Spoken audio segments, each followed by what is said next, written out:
Hello, everyone. This is Steve Fletch, co-host of Dead Air Radio. Today, we're going to do another video breakdown.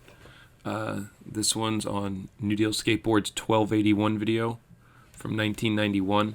Not even going to lie, before even doing this, somebody suggested I do this one, and I was like, I don't think I've ever watched this video. So I went and watched it, and there was parts that I remember seeing. But at the time when this came out, I definitely didn't see it. There wasn't YouTube back then, and it was only what your shop had or what you had access to getting. Funny being that New Deal's Useless Wooden Toys was the first skate video I ever owned, and I didn't really know what it was. And I remember my dad was like, "Oh, this one's funny. It's called Useless Wooden Toys." Ha! So he was like, "You should get this," and just because he said I should get it, I was totally like, no, I don't want that video. And we ended up back at the skate shop like 6 months later, and I was like, shit, I probably should get a video. Like, yeah, I'll get that one. I definitely, though, passed on this one, didn't get it, wasn't around at the skate shop or whatever at the time. So I never really saw it. So this is going to be kind of fun because it's almost me watching this for the first time for the most part. I remember, I was like, oh, Chris Hall, I'm pretty sure, is in this. And there's that super religious guy. I can't remember his name. And, but I didn't really remember too much else. So I'm going to break down the video. It's 45 minutes long, so I'm not going to do the whole thing. We'll kind of skip through it and see where it goes. All right, so once the intro ends and then it starts going into the parts, the first part is John Montesi. Many of you may know him as the guy who owns Westside Skate Shop.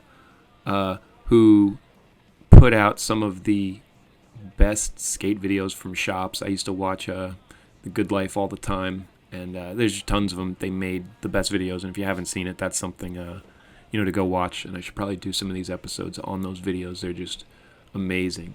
But back to this. I remember I didn't have a John Montesi board, but somebody did. But he was a really good skateboarder at this time. A lot of this stuff surprises me, even skating a double kink rail and nose blunting a table, and the backside nose grind shove it, which I would say that's more of a trick I would relate, the early 2000s with the long nose grinds. Really cool to see this dude was doing all this stuff then, skating these crazy suburban spots in Florida somewhere, but definitely really good as I'm watching it. And I just love all the old shoes in this video, old Airwalks and the old high top Vision shoes. It's just really cool to see all these shoes again. So definitely fun to watch this. And then after him, it goes into a Chris Hall part, which is it's pretty cool. It's he's breakdancing the whole time, the way he skates, and it's super tech. It's a cross between street and freestyle. Lots of hard tricks in here. Also, Chris Hall later on ended up making an independent video years and years and years later, Get Familiar, which was basically a way to try and get his buddy Darren Harper hooked up on a company. And I think he ended up getting on Element of some sort. And which is just really cool that he went in, did all that. And I think he was a big sneaker collector and sold all his sneakers so he could buy video equipment and make that video. I think he was a huge sneaker collector, going into abandoned buildings to find stuff that, was, trashed just to, be able to get these shoes. Don't hold me to that, but I'm pretty sure that was a thing, which is amazing. But yeah, he has the second part in this video. And it's, again, one of the only things that I even remember from this. But it's really cool, even doing, kickflip nose manuals and, a lot of the other tricks there. While some of it's a little crazy, but it's definitely insane, the precision he could do tricks with. Then it goes into Rick Abasetta part, San Francisco legend. There's lots of San Francisco spots, Embarcadero, some other stuff. He has a really cool frontside shove it, backside nose grind. I was kind of shocked to see. And then it goes into Ron Kaniga's part. I looked this up, and that's how you're supposed to pronounce it. One of these members, Baron Adolf Kaniga. Never knew. Used to call him Kanigi. I don't know, maybe the K silent. But he was the super tech dude. I remember him having an ad, and it said it was either negative something or in the teens, and he's skating. So I just thought he was amazing. We'd see him at the banks every once in a while. It was like a big deal. Like, oh, sick, look, it's Ron Carnegie. And he was amazing. Super Tech, though, he stayed on New Deal for a while.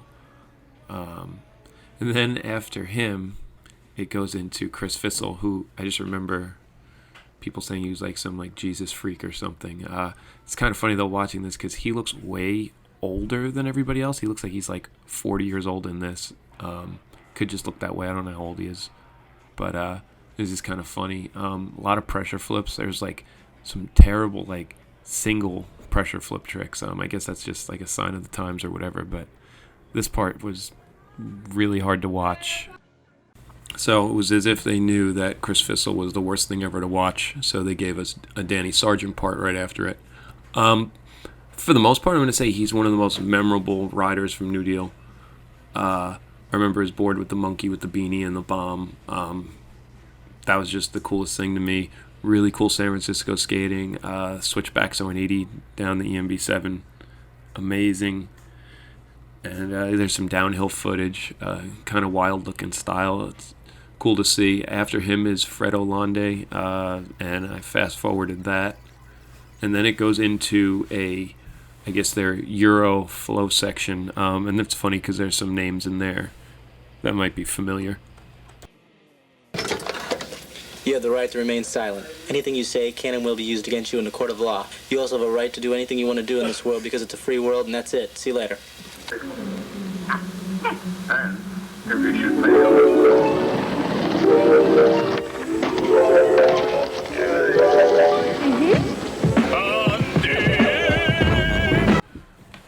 Alright, so next up is Andy Howell, who later went on to start up Underworld Element, one of the coolest brands that has ever happened.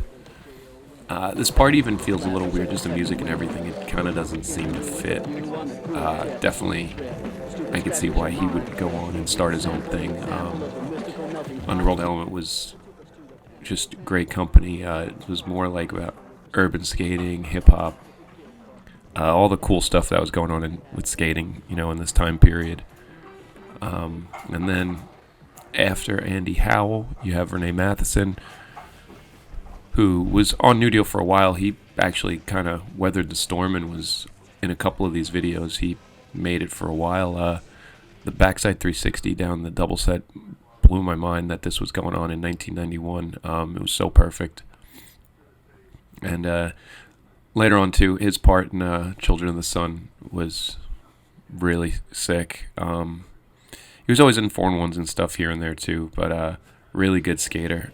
I remember hearing stories that him at Woodward, like people who were campers would say, like, oh yeah, he was here, he was a total asshole. All he did was cry that he got mace night on his khaki pants if he fell down and would like have a temper tantrum and freak out.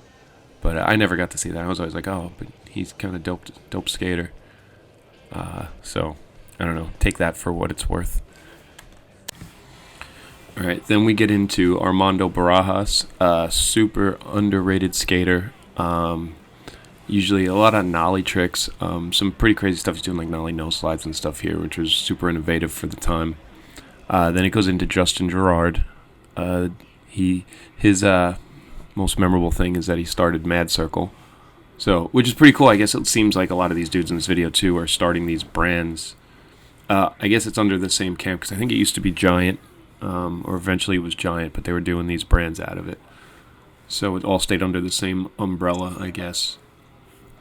So after Justin Gerard, we have Neil Hendricks, so that gets the vert button. Alright, so we'll stop the vert button, and then it gets into Ed Templeton.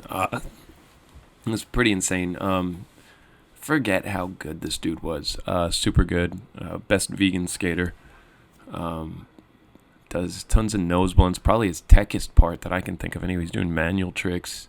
He's doing all kinds of spins and whatnot. Just pretty crazy. He's doing manual tricks. Lots of impossibles. So that was like his thing. Nose blunts again. It's really cool to see this. Like he's almost like light years beyond everybody else in this video. So this was, for me, just watching this was a pleasant surprise. I think I've seen this part before, actually.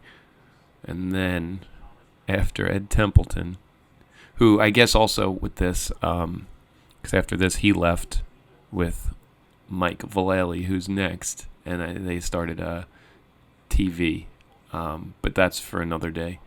But then it goes into Mike Vallely. All right, so this is the curtains. This is the last part in this video.